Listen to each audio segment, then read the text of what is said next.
Hello dear student, कैसे आप सभी। उम्मीद करता हूँ सभी अच्छे होंगे, मस्त होंगे। मैं फिर आप लोग के समक्ष उपस्थित हो गया हूँ एक नए चैप्टर, एक नए विषय, एक नए चैप्टर आप लोग के जनजाति को लेकर के उपस्थित हो गया हूँ। ये जनजाति चैप्टर हमारे छत्तीसगढ़ के अंतर्गत बहुत ही महत्वपूर्ण चैप्टर है दोस्तों। इसको ध्यान से पढ़ना, अच्छे से पढ़ना, याद करते चलना और प्रॉपर नोट्स बनाते चलना, और वीडियो को पूरा देखते रहना। और वीडियो अच्छा लगे तो लाइक, सब्सक्राइब, शेयर जरूर करना। चलो इधर बैठना, जाओ इधर बैठो ना। चलो कोई बात नहीं, रहे रहो। तो आज हम लोग आप लोग का चैप्टर स्टार्ट करने वाले हैं, नए चैप्टर जनजाति। ठीक है, जनजाति को समझना अच्छे से।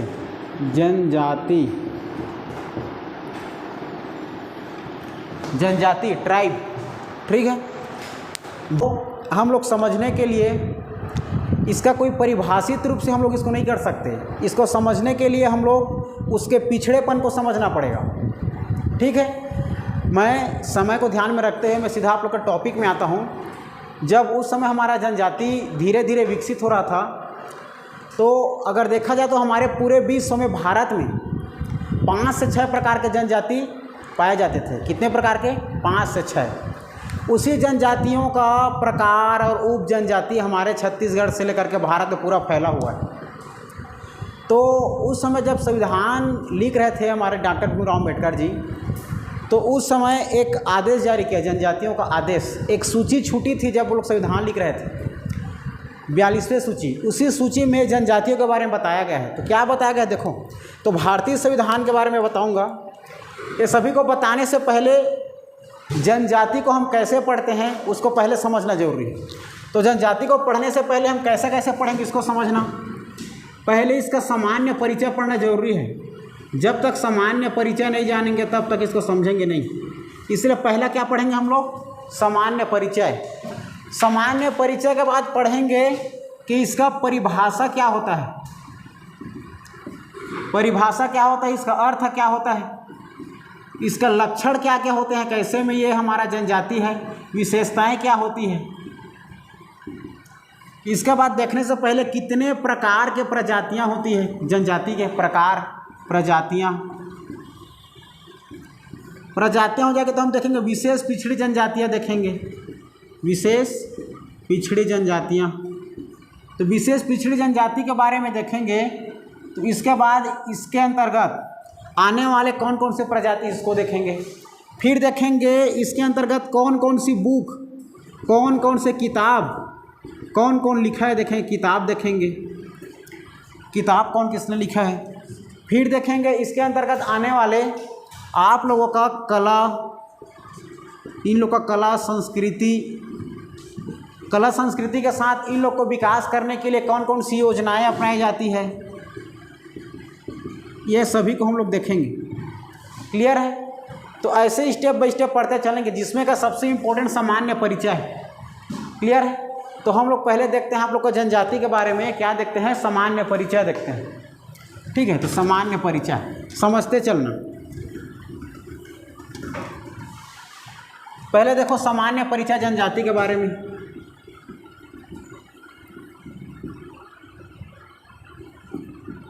सामान्य परिचय, सामान्य परिचय में सबसे पहले मैं बताया आप लोग को हमारे भारतीय संविधान के अंतर्गत। देखो, भारतीय संविधान के जनजातीय आदेश में जब लिख रहे थे तो जनजातीय आदेश अर्थात 1950 में कब हुआ जी? हमारा संविधान कब लागू हुआ था? 26 जनवरी 1950। ठीक है, तो उससे पहले देखो जब 1950 में लिख रहे तो जनजाति के बारे में बताया गया था, उनके आदेश के बारे में। ठीक है, इसको क्या क्या काम कर सकते हैं, कैसे कैसे रह सकते हैं, क्या उनके बारे में पूरा डिटेल बताया था। तो भारतीय संविधान जनजातीय आदेश 1950 के तहत ये हमारे जनजाति के बारे में उल्लेख था। पूरे भारत में निवासरत मतलब निवास करने वाले जनजाति, भारत में निवासरत अर्थात निवास करने वाले जनजाति के बारे में उल्लेखित था। किसमें? हमारे भारतीय संविधान जनजाति आदेश 1950 के तहत एक सूची में। कौन सी सूची में? 42वें सूची में।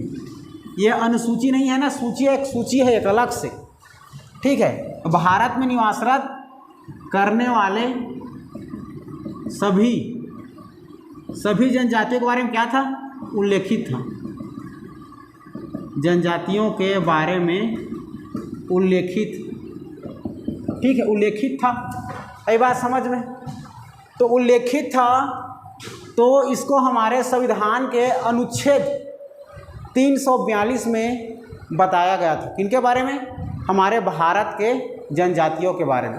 याद करते चलना, तो भारतीय संविधान का अनुच्छेद कितना, अनुच्छेद 342 में किसके बारे में बताया गया, जनजातियों के बारे में उल्लेखित, हमारे भारत के जनजातियों के बारे में। कौन सा अनुच्छेद में, अनुच्छेद 342 में, ठीक है। और इसमें याद रखना, हम लोग इस जनजातियों को समझने के लिए इसको समझ तो सकते हैं, लेकिन इसको परिभाषित नहीं कर सकते। क्या नहीं कर सकते, परिभाषित नहीं कर सकते। तो अनुच्छेद 366 के तहत इसको हम परिभाषित नहीं कर सकते। क्या नहीं कर सकते, परिभाषित नहीं कर सकते। अर्थात इसमें किसी भी प्रकार का जनजाति जो हमारी जनजाति पाई जाती है, भारत हो चाहे छत्तीसगढ़, तो इसको परिभाषित नहीं कर सकते। परिभाषित क्या है और अर्थ क्या है, अर्थ उसे कहेंगे जब हम स्वयं समझेंगे, और परिभाषित जो दूसरे को समझाते हैं। तो दूसरे को नहीं समझा सकते इसको अर्थ को स्वयं को क्या करना पड़ेगा, समझना पड़ेगा। तो कैसे समझेंगे इसको, उसके पिछड़ापन के बारे में देख करके, सोच करके हम उसको समझेंगे। फिर अपना तर्क लगाकर, इसके विभिन्न प्रकार के वैज्ञानिकों ने अपना तर्क लगाकर परिभाषित किया गया है इसको, ठीक है। लेकिन अनुच्छेद के तहत इसे परिभाषा कोई उल्लेखित नहीं है, ठीक है, तो परिभाषित नहीं कर सकते। तो 342 में जनजातियों के बारे में हम अर्थ समझें तो किसके आधार पर समझेंगे हम लोग, इनके पिछड़ेपन के आधार पर समझेंगे। पिछड़ापन, तो पिछड़ा कैसे पिछड़ा रहेगा, कैसे में किसे हम जनजातियों को कैसे में समझेंगे कि पिछड़ा हुआ है करके, तो विभिन्न आधार से समझ सकते हैं। पहला देखेंगे उसका सामाजिक आधार पर, सामाजिक दृष्टि से क्या हो, वो कमज़ोर हो। क्लियर है, सामाजिक दृष्टि से क्या होगा, वो कमज़ोर। और सामाजिक दृष्टि से कमज़ोर होगा तो साथ ही साथ क्या होगा, ये आर्थिक दृष्टि से भी क्या होगा, कमज़ोर होगा। सामाजिक दृष्टि से कमज़ोर, आर्थिक दृष्टि से कमज़ोर, साथ ही साथ ये अपने स्वास्थ्य के लिए भी क्या होगा, ठीक से जतन नहीं कर पाते, ठीक है। मुख्य रूप से आधार है इनका। साथ ही साथ ये शैक्षणिक रूप से भी क्या होते हैं, कमज़ोर होते हैं। तो याद रखना, शैक्षणिक रूप से भी ये क्या होते हैं, कमज़ोर होते हैं। इस प्रकार से विभिन्न सामाजिक, आर्थिक, स्वास्थ्य और शैक्षणिक रूप से पिछड़े हुए होते हैं। इसी के आधार पर हम उसको समझ सकते हैं। तो इसका अगर हम देखें, अगर इसका अर्थ समझ लेंगे, अर्थ समझे तो जनजाति क्या है करके समझें, तो जनजाति एक ऐसा समुदाय होता है, जनजाति एक ऐसा समुदाय होता है जो एक विशेष भौगोलिक क्षेत्र में निवास करते हैं और अपने जाति और अपने समुदाय और अपने भाषा और बोली को एक्सेप्ट करके, स्वीकार करके अपना जीवन यापन करते हैं। क्या कहलाते हैं, जनजाति कहलाते हैं, ठीक है, याद रखना। तो इस प्रकार से पिछड़े हुए को हम क्या कहेंगे, जनजाति कहेंगे। और देखेंगे जनजाति का अगर हम प्रकार देखें, प्रकार जनजाति के क्या देखें, प्रकार देखें, तो 42 प्रकार के जनजाति पाए जाते हैं हमारे छत्तीसगढ़ में। कितने प्रकार के, 42 प्रकार के जनजाति केवल हमारे छत्तीसगढ़ में। जो कि इसके उप जनजाति देखें, उप जनजाति देखेंगे तो उप जनजाति में 161 प्रकार के उप जनजाति हैं। किसके, हमारे जो 42 प्रकार के जनजाति हैं ना, इसके उप जनजाति आप लोग का 161 उप जनजाति याद रखना है, ठीक है। तो अगर देखा जाए हमारे भारत के परिप्रेक्ष्य में देखा जाए तो कितने प्रकार के जनजातियाँ था पहले भारत हमारे विश्व में, तो विश्व में हमारा देखा जाए तो धीरे से विकसित होते तो 5 से 6 प्रकार पाए जाते थे, जिसके अंदर हमारे भारत में 4 प्रकार के जनजाति पाए जाते थे मुख्य रूप से। कितने प्रकार के, 4। तो 4 क्या क्या था, देखो 4 याद रखना। सबसे पहले याद रखना निग्रिटो, सबसे पहले क्या रखना है, निग्रिटो जनजाति। दूसरा में याद रखना है प्रोटो ऑस्ट्रेलाइड, याद करते चलना, प्रोटो ऑस्ट्रेलाइड, प्रोटो ऑस्ट्रेलाइड। तीसरा याद रखना है आप लोग को मंगोलाइड, मंगोलाइड। चौथा याद रखना है आप लोग को, चौथा में मेडिटेरियन, मेडिटेरियन याद रखना है। इस प्रकार मुख्य रूप से हमारे भारत में 4 प्रकार की जनजातियाँ पाई जाती थी, जिसमें का देखा जाए तो प्रथम यही लोग थे निग्रिटो लोग, जो कि केरल, अंडमान निकोबार द्वीप समूह से हमारे विकसित किए। जो देखे हो ना, एक चूड़ा को ऐसे करके ओंठ में लगा कर रखते हैं, एकदम काले काले एकदम देखते रहते हैं, वही लोग निग्रिटो एकदम काले। ये हमारे छत्तीसगढ़ में नहीं पाए जाते, हाँ अफ्रीका में पाए जाते हैं। ठीक है। प्रोटो ऑस्ट्रेलियाइड हमारे छत्तीसगढ़ के जनजाति कहते हैं। प्रोटो ऑस्ट्रेलियाइड प्रकार के हमारे कहाँ पाए जाते हैं? छत्तीसगढ़। तो हमारे छत्तीसगढ़ में किस प्रकार के जनजाति पाए जाते हैं? Proto Australoid. तो छत्तीसगढ़ में प्रोटो ऑस्ट्रेलाइड, तो ये हमारा निग्रिटो, मंगोलाइड, मेडिटेरियन ये नहीं पाए जाते। छत्तीसगढ़ में कौन से पाए जाते हैं? प्रोटो ऑस्ट्रेलाइड पाए जाते हैं। क्लियर है बातें? तो प्रोटो ऑस्ट्रेलाइड कैसे हम पहचानेंगे कि ये प्रोटो ऑस्ट्रेलाइड है? तो देखो, इसको निम्नाधार से आप समझ सकते हो। ठीक, कैसे हम प्रोटो ऑस्ट्रेलाइड समझेंगे? आंखें इनके छोटी होती हैं। क्या होती है? छोटी आंखें, छोटी, बाल घुंघराले बाल। इसके बाद जो नाक देखा जाए, नाक इनका चौड़ा थोड़ा चपटा होता है। नाक चौड़ा और चपटा थोड़ा। साथ ही इनके हाइट जो होता है छोटा होता है, हाइट थोड़ी छोटी होती है। ठीक है।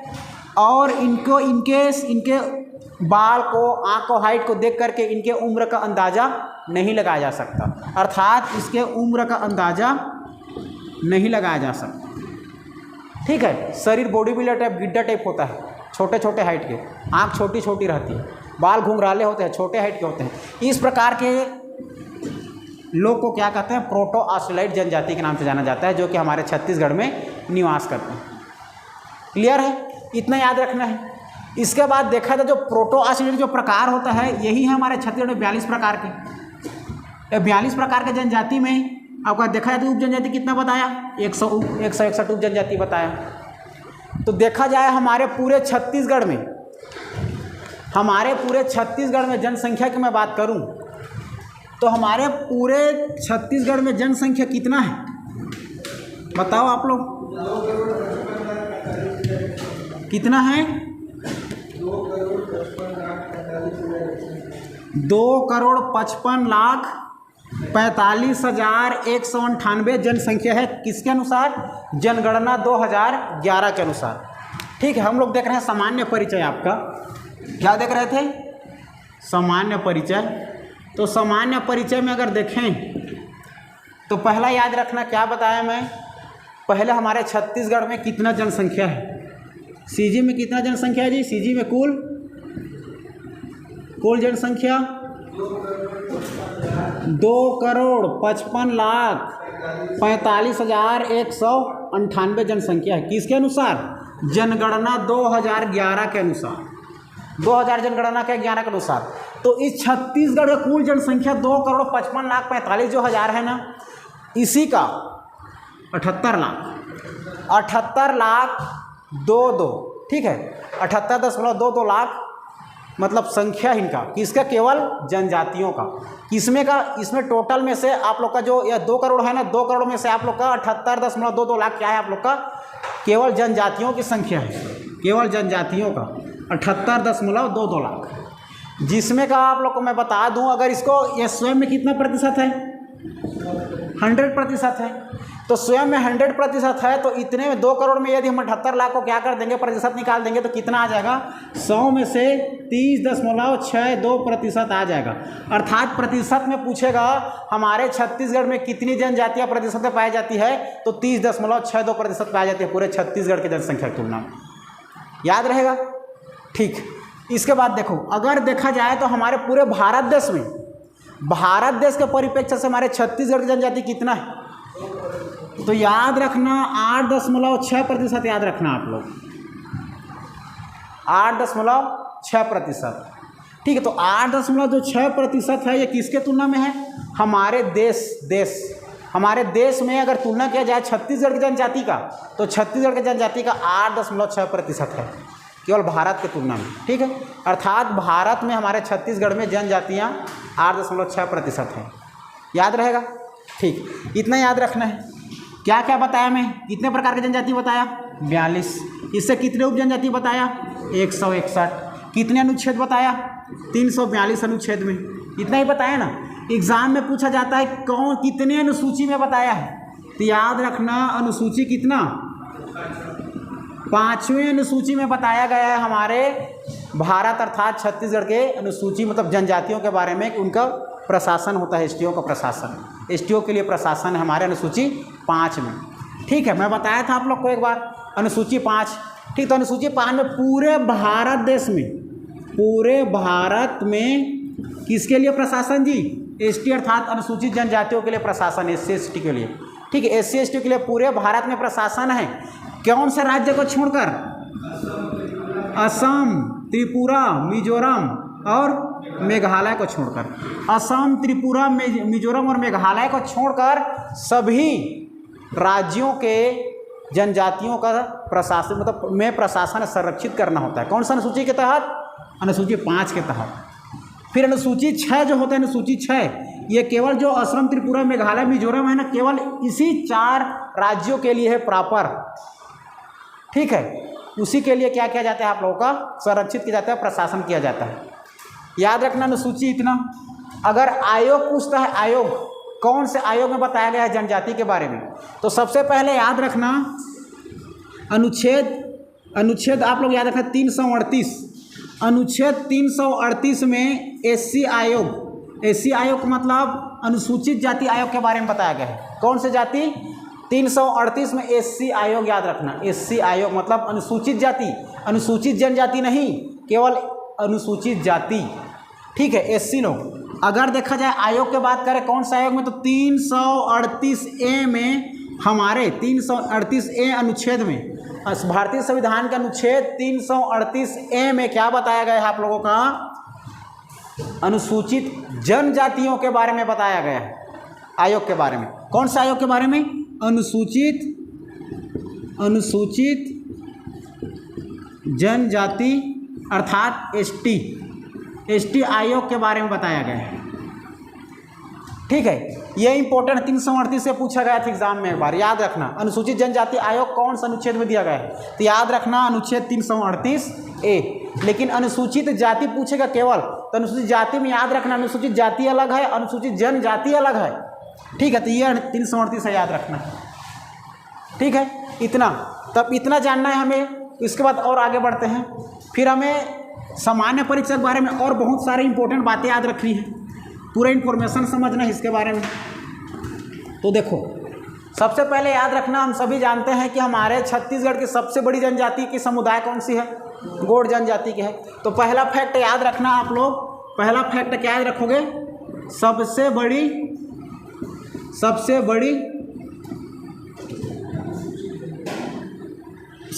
अनुसूचित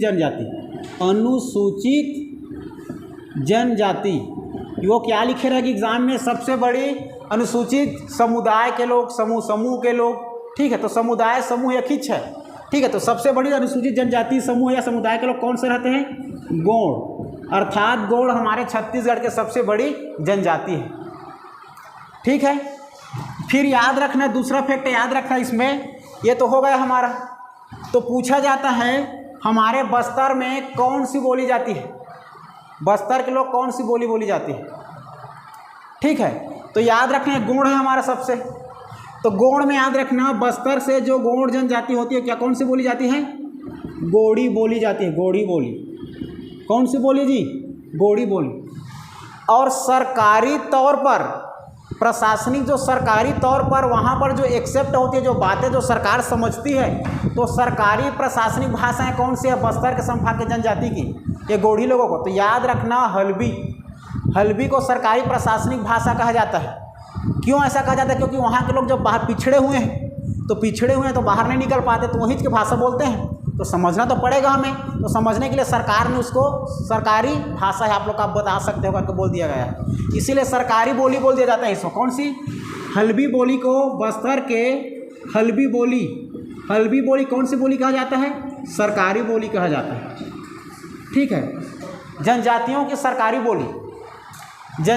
सरकारी बोली क्या है आप लोग का, हल्बी बोली है। याद रहेगा। जनजातियों का सरकारी बोली आप लोग का हल्बी बोली याद रखना है, तो हल्बी बोली याद रहेगा। इसके बाद पूछा जाता है एग्जाम में, हमारे पूरे छत्तीसगढ़ में 42 प्रकार का जो जनजाति है और 161 उप जनजाति है, तो इसमें सबसे साक्षर जनजाति कौन से है? तो याद रखना सबसे साक्षर अनुसूचित जनजाति कौन सा है जी, बताओ।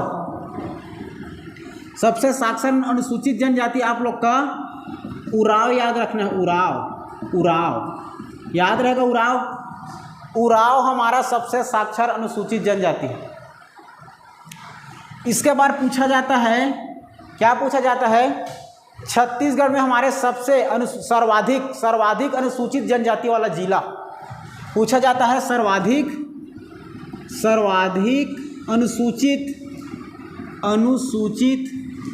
अनुसूचित जनजाति वाला जिला कौन सा है बताओ।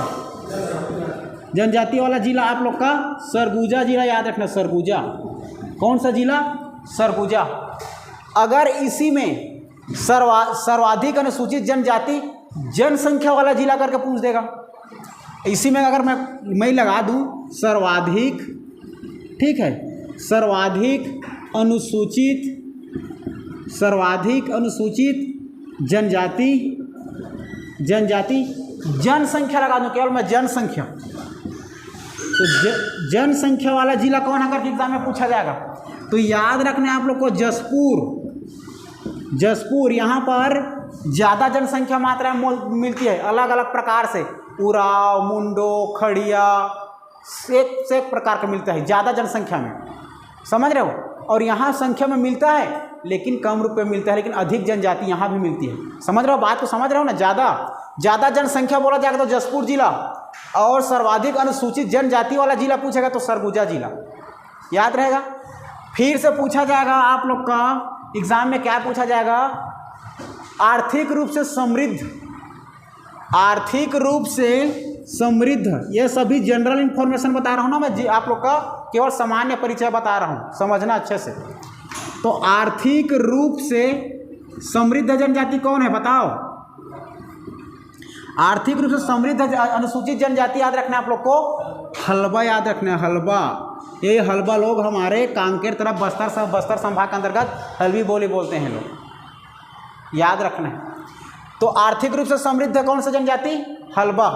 एग्जाम में पूछा जाएगा आप लोग का सामाजिक रूप से उच्च जनजाति, मतलब अपने आप को उच्च क्वालिटी, मतलब उच्च जनजाति के समझते हैं, ठीक है। तो सामाजिक रूप से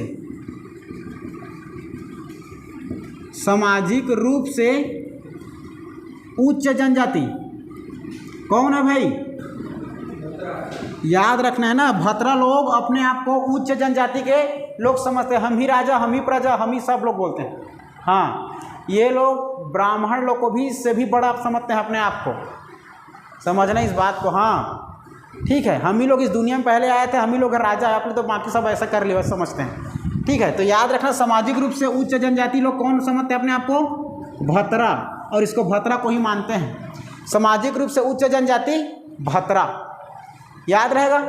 हाँ, या फिर पूछेगी एग्जाम में आप लोग को सांस्कृतिक रूप से समृद्ध जनजाति, अनुसूचित जनजाति। तो सांस्कृतिक रूप से समृद्ध जनजाति कौन? मुड़िया याद रखना, मुड़िया क्यों? क्योंकि मुड़िया लोग ही गौर नृत्य करते हैं ना, सींग लगा के, भैंस वाला, हमारे याद है ना आप लोग को, राजकीय पशु हमारे वन भैंसा के सींग जो रहता है ना ऐसा लगा के गौर नृत्य, ये मुड़िया जनजाति के लोग ही करते हैं उसमें गौर नृत्य, ठीक है। इसीलिए सांस्कृतिक रूप से अच्छे डांस करते हैं, अच्छा पहनावा ओढ़ावा सांस्कृतिक रूप से जाने जाते हैं, इसीलिए सांस्कृतिक रूप से समृद्ध मुड़िया याद रखना। सांस्कृतिक रूप से समृद्ध अनुसूचित जनजाति कौन है? मुड़िया। याद रहेगी इतनी बातें, रिवाइज करा रहा हूँ। सबसे बड़ी अनुसूचित जनजाति गौड़, उसके बाद गोड़ी बोली कहाँ जाती है, क्या बोलते हैं बस्तर के लोग? गोड़ी बोली। सरकारी भाषा के रूप में किससे मानते हैं, कौन सी भाषा को? हल्बी बोली। सबसे साक्षर अनुसूचित जनजाति उराव। सर्वाधिक अनुसूचित जनजाति वाला जिला सरगुजा। सर्वाधिक अनुसूचित जनजाति वाला जनसंख्या वाला जिला जसपुर। आर्थिक रूप से समृद्ध मतलब पैसा वाला हलबा। सामाजिक रूप से उच्च जनजाति कौन समझता है अपने आप को? भतरा। सांस्कृतिक रूप से समृद्ध कौन है? मुड़िया। ठीक है। इसके बाद याद रखना है और अतिरिक्त और क्या क्या कहा जाता है, देखो इसके बाद याद रखना है गोदना वाले लोग, ठीक है, कि गोदने वाले लोग को कौन कौन गोदना गोदते हैं, गोदना प्रिय लोग किसको कहते हैं, ठीक है। तो समझना, सबसे पहले याद रखना गोदने वाले लोग जनजाति, क्या याद रखोगे, गोदना, तो गोदने वाले अनुसूचित जनजाति,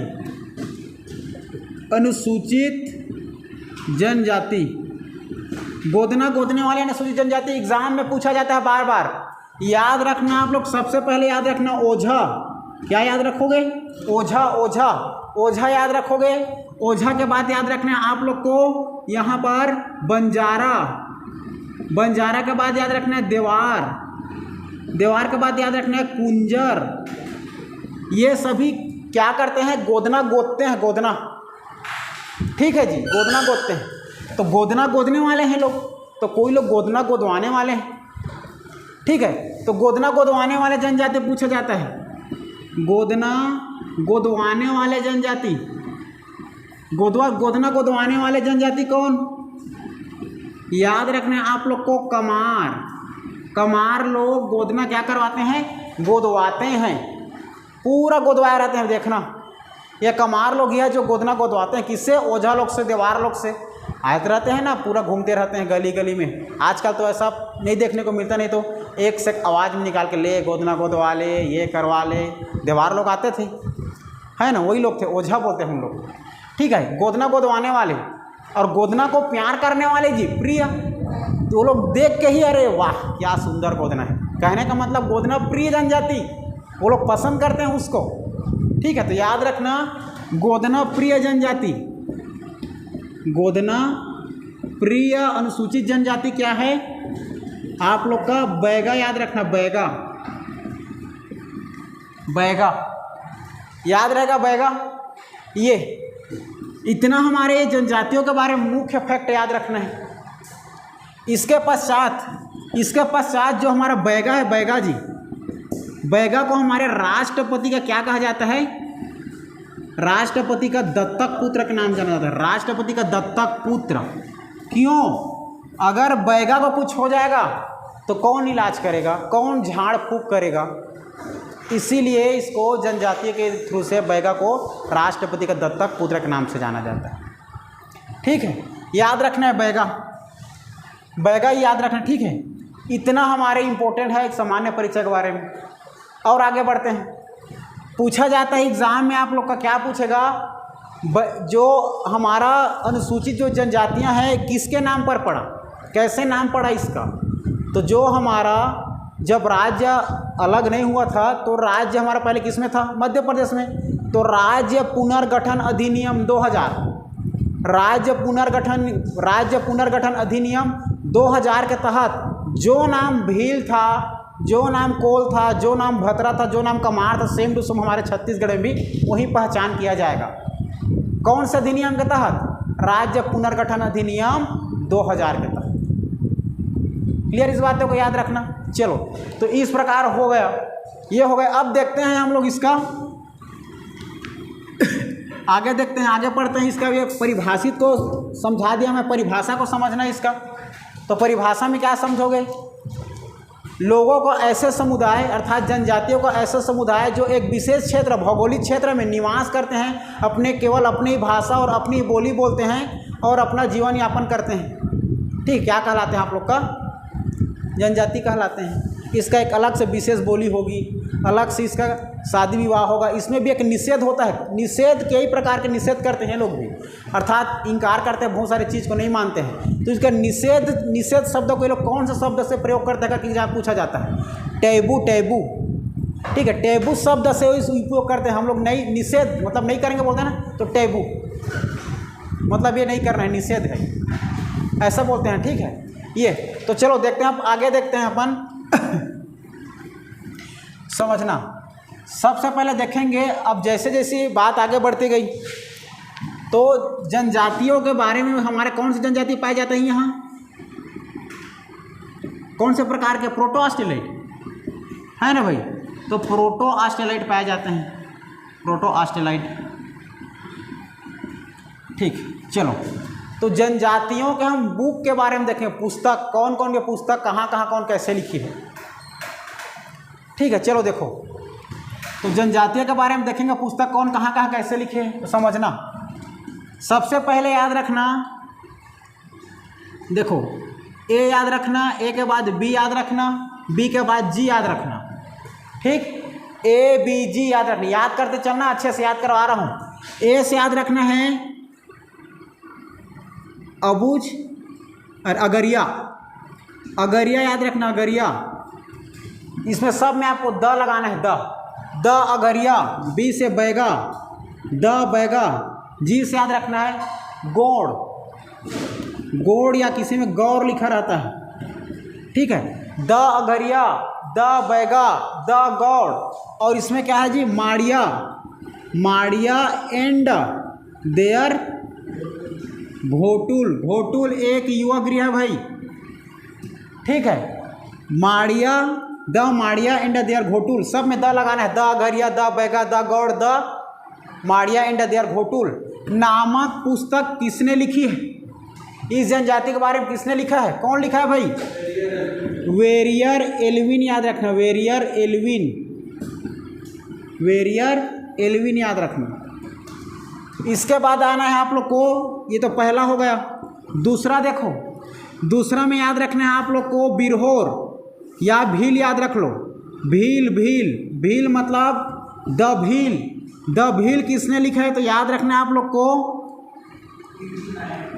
टी बी नायक। ठीक है जी, टी बी नायक याद रखना, T B Nayak, T B Nayak the Bhil के बारे में लिखा है। इसके बाद तीसरा बुक याद रखना है आप लोग को, तीसरा बुक, तीसरा बुक याद रखना द बिरहोर। क्या याद रखना है? द बिरहोर। बिरहोर नामक जो जनजाति के पुस्तक है किसने लिखी है? तो याद रखना A.C. रॉय, बंगाली था भाई ये, A.C. रॉय याद रहेगा। बिरहोर, बिरहोर A.C. रॉय। इसके बाद बिरहोर के बाद याद रखना है आप लोग को कमार, द कमार याद रखना है। कमार किसने लिखी है? याद रखना श्यामा चरण दुबे, श्यामा चरण दुबे जी ने कौन सी बुक लिखी है? कमार। तो श्यामा चरण दुबे जी ने कमार बुक लिखी है जनजाति के बारे में। ठीक है, कमार के बारे में कौन लिखा है? श्यामा चरण दुबे जी ने। इसके बाद याद रखना है आप लोग को कमार के बाद पांचवा द माड़िया याद रखना, Madia, the Madia God of Bastar, God of Bastar याद रखना। अर्थात माड़िया लोग को बस्तर का भगवान माना जाता है भाई। द गॉड ऑफ बस्तर याद रखना, किसने लिखी है? W.B. ग्रियर्सन याद रखना, ग्रियर्सन, W.B. ग्रियर्सन ने कौन सी जनजाति के बारे में लिखी है? The Madia God of Bastar. फिर इन सब के आर्थिक दृष्टि को समझ करके एक क्या लिखा गया है? The tribal economy, the tribal economy याद रखना। द ट्राइबल इकोनॉमी के बारे में कौन लिखा है? अर्थात अर्थशास्त्र। ठीक है, उन लोग के आर्थिक दृष्टि को देखकर अर्थशास्त्र, उनके पैसे के बारे में लिखा, कैसे गरीबी जिंदगी जीते हैं, कैसे आगे बढ़ते हैं, क्या होती है करके। ठीक है, द ट्राइबल इकोनॉमी किसने लिखा याद रखना? दया शंकर नाग याद रखना, दया शंकर नाग, दया शंकर नाग याद रखना भाई। ठीक है, तो दया शंकर नाग याद रहेगा। तो द एक ट्राइबल इकोनॉमी, तो ये जो ट्राइबल जो इकोनॉमी लिखी है ये कौन से जनजाति के बारे में लिखी गई? तो याद रखना है जो अर्थशास्त्र जो आर्थिक दृष्टि से लिखी हुई बात है ये बैगा जनजाति के बारे में लिखी हुई, बैगा के आर्थिक दृष्टि के बारे में याद रहेगी बातें। इतना किताब एवं पुस्तकें याद रखनी है हमें। ठीक है, याद रखना। ठीक, फिर धीरे से आगे बढ़ते हैं। उसके बाद इतना याद रखना। फिर हम देखते हैं आप लोगों का हमारे छत्तीसगढ़ में कितने प्रकार की जनजातियाँ पाई जाती है उसके बारे में, कौन विशेष पिछड़ी जनजाति हैं, सब के बारे में समझते चलते हैं। ठीक है, आप लोग का अच्छे से ट्रिक से बता रहा हूँ, इसको याद रखना। यहाँ पर आप नया चैप्टर स्टार्ट होता है। इतने तो आप लोग को पहले से मैं रिवाइज करा चुका था।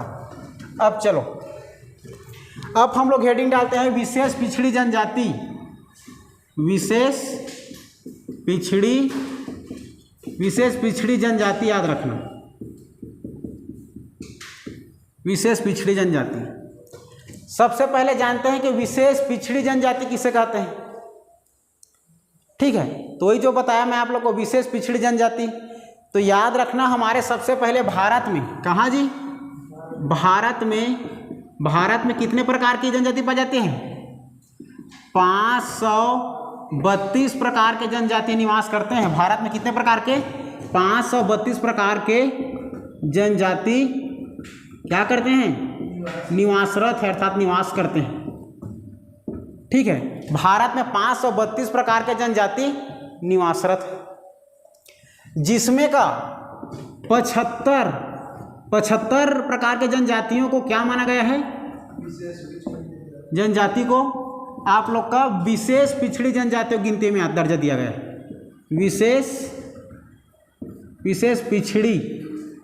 विशेष पिछड़ी जनजाति। ठीक है, याद रखना 75 जनजातियों को विशेष पिछड़ी जनजातियों के बारे में क्या है, मतलब विशेष पिछड़ी जनजाति का दर्जा दिया गया है। ठीक है, तो 75 में से 7 जो जनजाति है हमारे छत्तीसगढ़ के विशेष पिछड़ी जनजाति माने जाते हैं। 75 में से कितना? 7। तो 75 में से 7 जनजातियां हमारे छत्तीसगढ़ के विशेष पिछड़ी जनजाति में आते हैं। कितने जनजातियां? 7। ठीक है, तो सबसे पहले समझो ये जो विशेष 7 जो पिछड़ी जनजातियां हैं, 7 जो पिछड़ी जनजातियां, अर्थात कहने का मतलब मेरा ये पिछड़ी जनजातियां किस आधार पर कहेंगे हम लोग, किस आधार पर मानेंगे हम लोग कि ये विशेष पिछड़ी जनजाति है? तो आप लोग को जो मुख्य आधार पहले बताया, क्या क्या आधार बताया था? पहला आप लोग का सामाजिक दृष्टि से क्या होगा? पिछड़ा रहेगा ये। तो इसका आधार क्या रहेगा? पिछड़ापन। तो किस किस पे पिछड़ापन रहेगा ये? तो पहला किस में रहेगा जी? सामाजिक दृष्टि से ये लोग क्या रहेंगे? पिछड़े रहेंगे। कोई समाज नहीं ठीक से, कोई इसमें अच्छे से कोई उन लोग का विधान नहीं, मतलब कोई ठीक समझ नहीं पाते, जहाँ पर पाए वहीं पर भी निकल जाता, कोई समाज नहीं मिलता। सामाजिक दृष्टि से एकदम कमजोर। सामाजिक के साथ आर्थिक दृष्टि से इन लोगों को तो पास पैसा कुछ मिलेगा ही नहीं, तो कहाँ से लोग कुछ खाए खरीदे पिए? अगर अचानक तबीयत खराब हो तो जड़ी बूटे खाए तो ठीक हो गए तो ठीक है, नहीं तो खत्म। समझ रहे हो?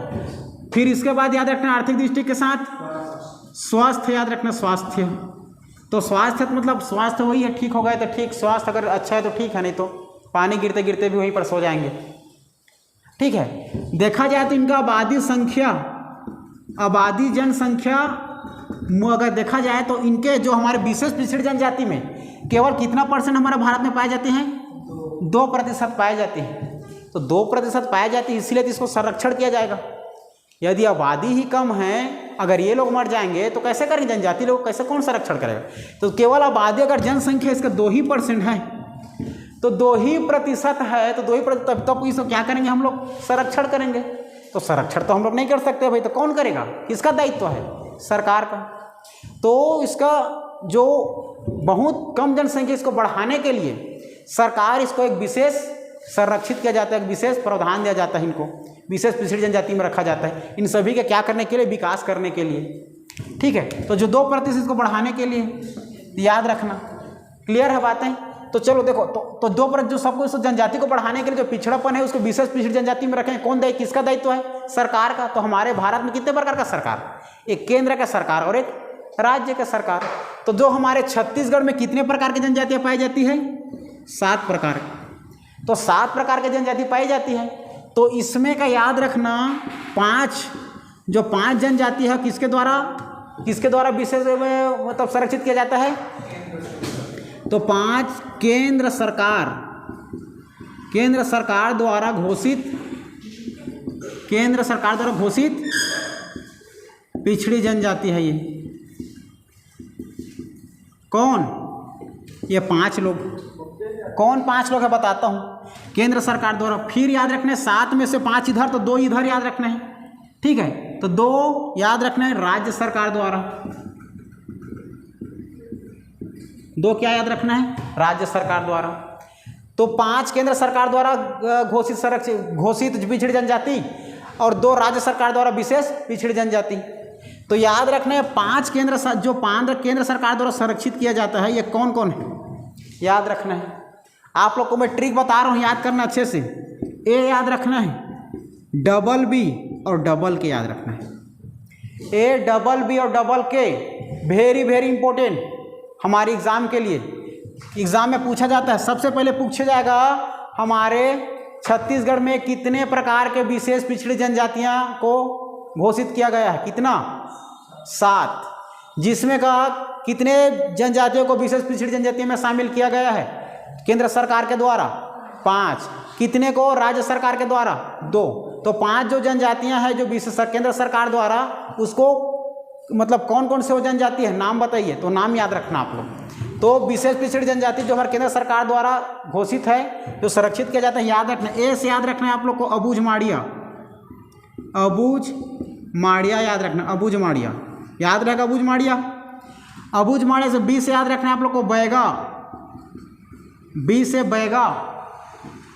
फिर बी से याद रखना है आप लोग को बिरहोर याद रखना है, याद रखना है बिरहोर याद रहेगा, बिरहोर। बिरहोर के बाद के से याद रखना है आप लोग को कमार, कमार। कमार के बाद याद रखना है फिर से कोरवा याद रखना है, कोरवा। कोरवा तो 2 प्रकार का कोरवा होता है, एक शहरी जो निवास करते हैं, एक ग्रामीण में निवास करते हैं। तो जो ग्रामीण जो पहाड़ी एरिया में निवास करते हैं, तो याद रखना पहाड़ी कोरवा याद रखना, पहाड़ी कोरवा। इस प्रकार केंद्र सरकार द्वारा घोषित विशेष पिछड़ी जनजाति कितना है? 5। ए से अबूझ माड़िया, ए से अबूझ माड़िया, बी से बैगा, फिर बी से बिरहोर, के से कमार, फिर के से पहाड़ी कोरवा। याद रहेगा ये। इसके बाद याद रखना है हमें राज्य सरकार द्वारा संरक्षित। तो जब केंद्र सरकार द्वारा इसको घोषित करके संरक्षित नहीं करेगा तो उसको गुस्सा तो आएगा राज्य सरकार को। तो गुस्सा आएगा तो जाहिर सी बात है उसका बीपी बढ़ेगा ही, बीपी बढ़ेगा ना भाई। अब कैसे करोगे आप? वो लोग काम हो सके केंद्र सरकार संरक्षित करना, तो मेरा काम को मैं थोड़ा करूँगा भैया। तो उनका क्या पड़ता है? बढ़ जाता है सरकार का, कका का बीपी बढ़ जाता है। मोदी का नाम सुना तो मतलब कका का घुटना का गुस्सा सर पे, तो सर पे चढ़ा मतलब क्या बढ़ेगा? बीपी बढ़ेगा, बीपी। बी से याद रखना है भुजिया, भुजिया जनजाति। क्या जनजाति? भुजिया, भुजिया याद रखना। पी से याद रखना है पंडो। इस प्रकार टोटल 7 विशेष पिछड़ी जनजातियां में आता है, जो कि 5 केंद्र सरकार द्वारा और 2 हमारा राज्य सरकार द्वारा। याद रहेगी। अब देखते हैं हम लोग कि विशेष पिछड़ी जनजाति तो हमारी इसके आधार पर बन गया, सामाजिक, आर्थिक, स्वास्थ्य, आबादी, है ना। आबादी को बढ़ाने के लिए संरक्षण किया जा रहा है, लेकिन जरूरी है क्या कि पिछड़ा इसी में पिछड़ा रहे? अगर इतना चीज़ें हम कर दें, उसका सामाजिक दृष्टि से दे दें, आर्थिक दृष्टि से सब कुछ दे दें, स्वास्थ्य भी ठीक कर दें, तो क्या वो लोग जीवन यापन कर सकते हैं? क्या नहीं कर सकते। उनको भी जरूरी है इस दुनिया में, ज़िंदगी में बिजली की ज़रूरत है, उनको भी पेयजल पानी की ज़रूरत है, उनको भी ज़रूरत है विभिन्न प्रकार की जो दैनिक जीवन में जो रोज़मर्रा की जो ज़िंदगी चल रही है उसमें आवश्यकता चीज़ों की ज़रूरत है ना। शौचालय, नेट, मोबाइल, आप लोग का पेयजल, सबकी जरूरत, तब तो ज़िंदगी में वो भी आगे बढ़ेगा, तब तो होगा भाई, है ना।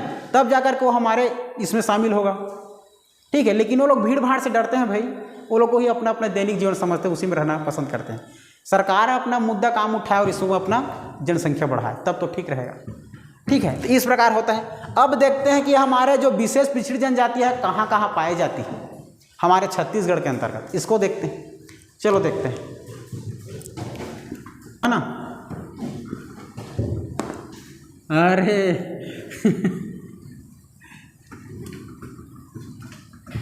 चलो देखो, तो विशेष पिछड़े जनजाति में हमें समझना है कहाँ कहाँ पर पाई जाती है।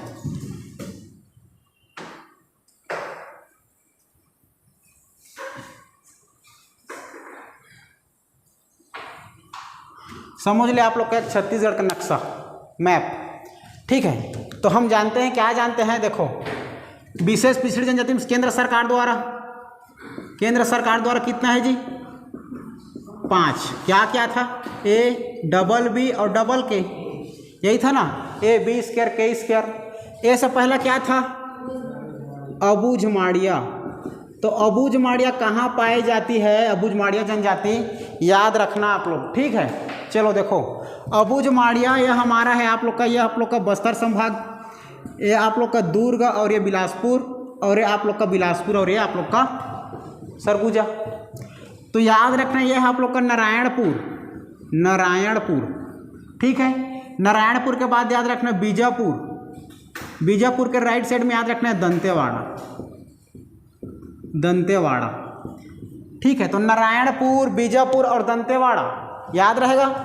नारायणपुर, बीजापुर और दंतेवाड़ा याद रखना आप लोग। क्या बोला मैं? नारायणपुर, बीजापुर और दंतेवाड़ा तीनों जगह निवास करते हैं कौन? अबूझमाड़िया याद रखना, अबूझमाड़िया। ठीक है, अबूझमाड़िया याद रहेगा, अबूझमाड़िया। क्लियर है। हल्का सा कोंडागांव में भी पाया जाता है। किसी बुक में कोंडागांव मिलेगा, किसी में नहीं मिलेगा। अगर ये ऑप्शन नहीं रहा, कोंडागांव अचानक रहा, तो कोंडागांव को भी लेना, इन तीनों को छोड़ के रहे तो। क्लियर है, याद रखना अबूझमाड़िया। दूसरा कौन है? बी से जी, बैगा। दूसरा कौन सा विशेष पिछड़ी जनजाति है? बैगा। तो बैगा आप लोग को जब मैं पढ़ाया था, आप लोग को जिला परिषद में पढ़ाया था, तो आप लोग को मैं पूरा एक मैकल पर्वत श्रेणी बताया था। याद आ रहा है? याद करो तो। मैकल पर्वत श्रेणी, यह है आप लोग का मैकल पर्वत श्रेणी। क्लियर है। तो मैकल पर्वत श्रेणी में याद रखना है आप लोग को, मैकल पर्वत श्रेणी में मिलता है आप लोग का कौन सी जनजाति? बैगा। ठीक है, बैगा मिलता है, बैगा। तो बैगा मिलता है। हमारा कौन कौन से क्षेत्र में फैला हुआ है देखो, याद रखना है। सबसे पहले याद रखना आप इधर गौरेला पिंडरा मरवाही, गौरेला पिंडरा मरवाही के बाद याद रखना है मुंगेली, मुंगेली के बाद क्या याद रखना है आप लोग को? नीचे में कवर्धा, कवर्धा के नीचे में क्या याद रखना है? राजनांदगांव, राजनांदगांव है ना। फिर उसके ऊपर में खैरागढ़, छुई खदान, गंडई, फिर नीचे में मोहला, मानपुर, अम्बागढ़ चौकी। इतने में आप लोग का फैला हुआ है आप लोग का कौन? मैकल पर्वत श्रेणी, जो कि बैगा जनजाति निवास करते हैं। साथ में आप लोग बिलासपुर भी याद रख सकते हो। क्लियर है बातें? चलो, ये हो गया बैगा। बैगा के बाद दूसरा भी क्या था आप लोग का? बिरहोर। सबको पूछूंगा भी साला भी बताना सब अनुसंधान को। ठीक है, बिरहोर याद रखना, बिरहोर। बिरहोर जनजाति कहाँ पाई जाती है? एग्जाम में पूछा जाता है। बिरहोर आप लोग को याद रखना है सबसे पहले जसपुर। कहाँ याद रखोगे? जसपुर। जसपुर में कौन सी? बिरहोर। और साथ में जसपुर के साथ रायगढ़ याद रखना है, रायगढ़। रायगढ़ सलग करके बनाया गया है जसपुर, इसलिए रायगढ़ में भी है आप लोग का कौन? बिरहोर। साथ में क्या याद रखना है आप लोग को इसका? ये जसपुर हमारा कौन सा विजय में? तो सरगुजा याद रखना, सरगुजा। तो सरगुजा, जसपुर और रायगढ़ में क्या मिलता है आप लोग का? बिरहोर। याद रहेगा बिरहोर, याद करते चलना है, वेरी वेरी इंपॉर्टेंट सब। इसके बाद याद रखना बिरहोर के बाद कैसे हमारा कौन सा? कमार। कमार याद रखना है, कमार बहुत इंपॉर्टेंट है भाई। यही कमार लोग क्या करते हैं? गोदना गोदवाते हैं। और गोदना कौन गोदते हैं? ओझा लोग, देवार लोग, बंजारा लोग, कुंजर लोग। ठीक है, और प्रिय लोग, गोदना प्रिय, बैगा। ठीक है ना। तो कमार याद रखना। कमार देखो बता रहा हूँ, कमार याद रखना ये है आप लोग का महासमुंद। महासमुंद के बाद गरियाबंद, गरियाबंद के बाद धमतरी, फिर नीचे में कोंडागांव। ये पूरे बेल्ट, ये पूरा बेल्ट याद रखना है आप लोग को। क्या क्या बोला मैं? महासमुंद याद रखना, महासमुंद। महासमुंद के बाद गरियाबंद, गरियाबंद के नीचे में धमतरी, धमतरी के नीचे में हल्का सा कोंडागांव। तो इसमें पूरा लगा हुआ है कौन सी जनजाति? कमार जनजाति याद रखना, कमार। ये है पूरा कमार जनजाति, कमार जनजाति याद रहेगा, कमार जनजाति। ठीक, कमार जनजाति हो गया। इसके बाद के से कौन था? पहाड़ी कोरवा था। तो पहाड़ी कोरवा कहाँ कहाँ निवास करती है इसको जानना है। पहाड़ी कोरवा में सबसे पहले याद रखना है आप लोग ये कोरबा। क्या याद रखना है? कोरबा याद रखना है, कोरबा। पहाड़ी कोरबा, कोरबा जो है कोरबा। कोरबा के बाद याद रखना है आप लोग को, कोरबा के बाद बिलासपुर याद रखना। बिलासपुर के बाद क्या है जी? जो हमारा कोरबा, बिलासपुर, कोरबा के ऊपर आप लोग का सरगुजा लगा हुआ है। ठीक है, तो सरगुजा याद रखना, सरगुजा, सरगुजा। तो कोरबा, बिलासपुर, सरगुजा में कौन सी जनजाति? कोरवा, वो भी पहाड़ी कोरवा। मुख्य रूप से सरगुजा और कोरबा याद रखना, मुख्य रूप से कोरबा। तो पहाड़ी कोरबा याद रहेगा, पहाड़ी कोरवा। क्लियर है? पहाड़ी कोरवा। इस प्रकार आप लोग का 5 जो केंद्र सरकार द्वारा घोषित है अर्थात विशेष पिछड़ी जनजाति तो संरक्षित किया जाता है, ये पाँचों ऐसे निवास करते हैं, याद रहेगा। इसके बाद राज्य सरकार द्वारा याद रखना, राज्य सरकार द्वारा कौन सा जाति बताया था, बी और पी बताया था। बी से भूजिया, उसके बाद पी से पंडो, भूंजिया और पंडो। तो भूंजिया याद रखना, जहाँ जहाँ कमार दिखाई दे रहा है देखो, महासमुंद को छोड़ सकते हो फिर भी, लेकिन हल्का ले लो। याद रखना गरियाबंद के बाद धमतरी, कोंडागांव और नीचे थोड़ा सा बस्तर, ठीक है। बस्तर में भी ये पूरा बेल्ट सेम टू सेम कौन है आप लोग का कमार के साथ, भूंजिया जनजाति, भूंजिया याद रहेगा। भूंजिया कहाँ कहाँ, महासमुंद, गरियाबंद, धमतरी, कोंडागांव और आप लोग का बस्तर के तरफ, ठीक है। बस्तर जब पढ़ा रहा था आप लोग को मैं पढ़ाया था B3 करके, भूंजिया, भूइया, भतरा करके, ठीक है। भतरा लोग अपने आप को क्या समझते हैं, उच्च जनजाति समझते हैं, उच्च क्वालिटी और उच्च समाज का समझते हैं लोग, ठीक है, आज भी, ठीक। याद रखना भूंजिया, क्लियर इतना। पी याद रखना, पी से क्या, पंडो, पी से याद रखना पंडो, याद रखना पंडो हमारे सूरजपुर, कहाँ जी, सूरजपुर जिला के साथ इसके बगल में आप लोग का कोरिया, तो कोरिया और सूरजपुर में कौन सी जनजाति, पंडो जनजाति। सूरजपुर और कोरिया में कौन सी जनजाति, पंडो जनजाति। इस प्रकार आप लोग का 7 विशेष पिछड़ी जनजातियां ऐसे निवास करते हैं यहाँ। अब देखते हैं इसका अनुसंधान प्राधिकरण केंद्र कहाँ कहाँ पर इसको संरक्षित किया जाता है और कहाँ कहाँ पर इसका विशेष ध्यान दे करके इनका रख रखाव किया जाता है, किसी प्रकार के समस्या इनका निदान किया जाता है, ठीक है। चलो याद करते चलना, वेरी वेरी इंपॉर्टेंट, याद करते चलना। याद रखना इसके, याद रखना है जी, देखो विशेष पिछड़ी जनजातियों के बारे में प्राधिकरण संस्था याद रखना, प्राधिकरण संस्था या अनुसंधान केंद्र, ठीक है जी। प्राधिकरण संस्था याद रखना विशेष पिछड़ी जनजातियों के बारे में। पहला हम देखते हैं, पहला क्या देखे हमारे अबूझमाड़िया, पहला क्या दिखे जी, ए से अबूझमाड़िया।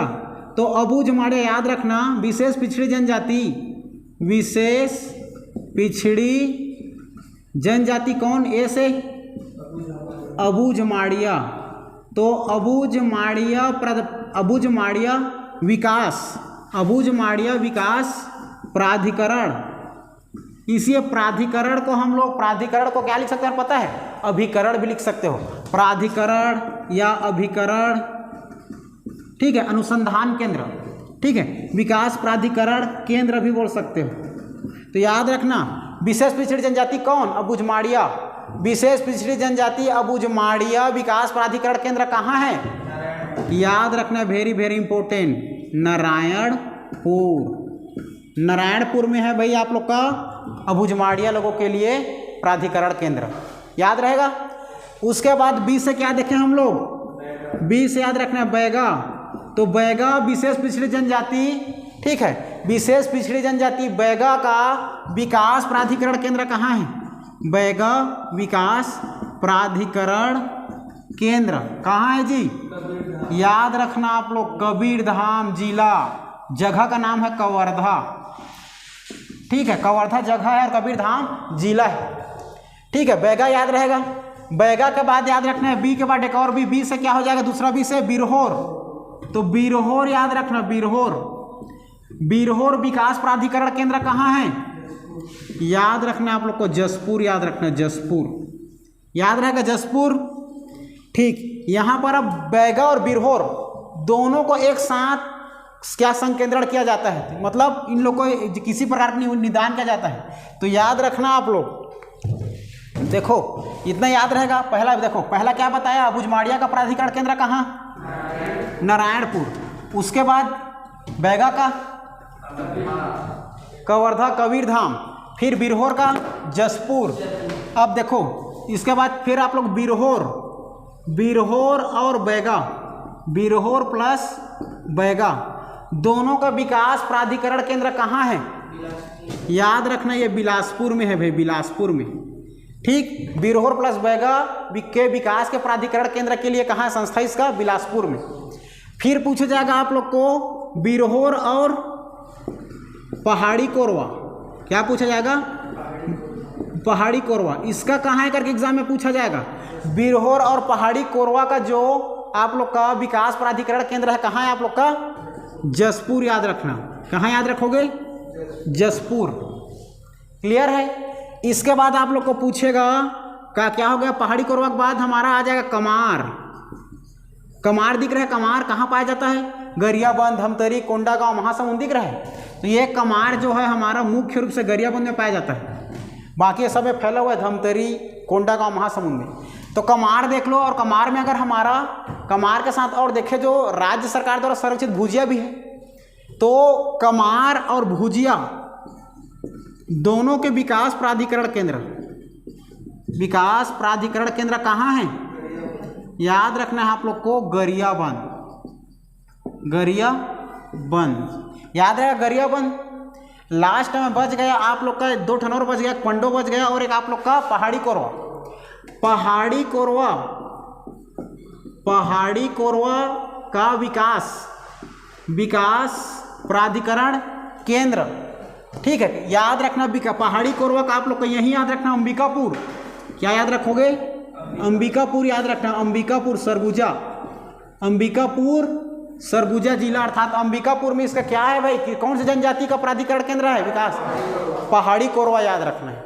और मुख्य रूप से कहाँ कोरबा में मिलता है आप लोग का ये, ठीक है, लेकिन प्राधिकरण हमारे अंबिकापुर सरगुजा। लास्ट याद रखना आप लोग हमारा जो पंडो विकास प्राधिकरण केंद्र, याद रखना। पंडो जनजाति के लिए प्राधिकरण केंद्र आप लोग को याद रखना है सूरजपुर जिला में, सूरजपुर। क्लियर है? इस प्रकार आप लोग का बहुत इंपॉर्टेंट है। फिर और आप लोग अगर आगे का पढ़ाई करेंगे, देखो अगर हम फिर से अगर देखेंगे तो हम यही हमारा तो विशेष पिछड़ी जनजाति हो गया। विशेष पिछड़ी जनजाति के बारे में हम अगला पढ़ाई करेंगे। अगला चैप्टर आप लोग का रहेगा कि हमारे जिलेवार में कौन कौन से जिले में कौन कौन सी जनजाति निवास करती है। ठीक है, तो हमारे छत्तीसगढ़ कितने भागों में बटा है? छत्तीसगढ़ हमारे कितने भागों में बटा है जी? 5 संभाग में बटा है। अगर देखा जाए तो 3, देखो ये आप लोग का छत्तीसगढ़ है, ये छत्तीसगढ़ है हमारा, छत्तीसगढ़ है। तो ये हमारा दक्षिणी हिस्सा, ये हमारा मध्य हिस्सा, और आप लोग का उत्तरी हिस्सा। तो जनजाति लोग को बांटेंगे तो एक उत्तरी हिस्सा, मतलब छत्तीसगढ़ के उत्तरी जनजाति के बारे में पढ़ेंगे। छत्तीसगढ़ के उत्तरी जनजाति, छत्तीसगढ़ कौन जनजाति? उत्तरी जनजाति के बारे में पढ़ेंगे। फिर छत्तीसगढ़ में मध्य में निवास करने वाले जनजाति, छत्तीसगढ़ के मध्य में निवास करने वाले। फिर उसके बाद पढ़ेंगे छत्तीसगढ़ के दक्षिणी हिस्सा अर्थात बस्तर क्षेत्र में निवास करने वाले जनजाति के बारे में देखेंगे। ठीक है, इस प्रकार हम लोग आगे की पढ़ाई करेंगे अगला चैप्टर में। ठीक है, जितना बताया बहुत इंपॉर्टेंट है। फिर मिलेंगे हम लोग ऐसे वीडियो में। अगर वीडियो अच्छा लगे तो लाइक, सब्सक्राइब, शेयर जरूर करना दोस्तों। फिर मिलेंगे अगले वीडियो में, तब तक के लिए जय हिंद।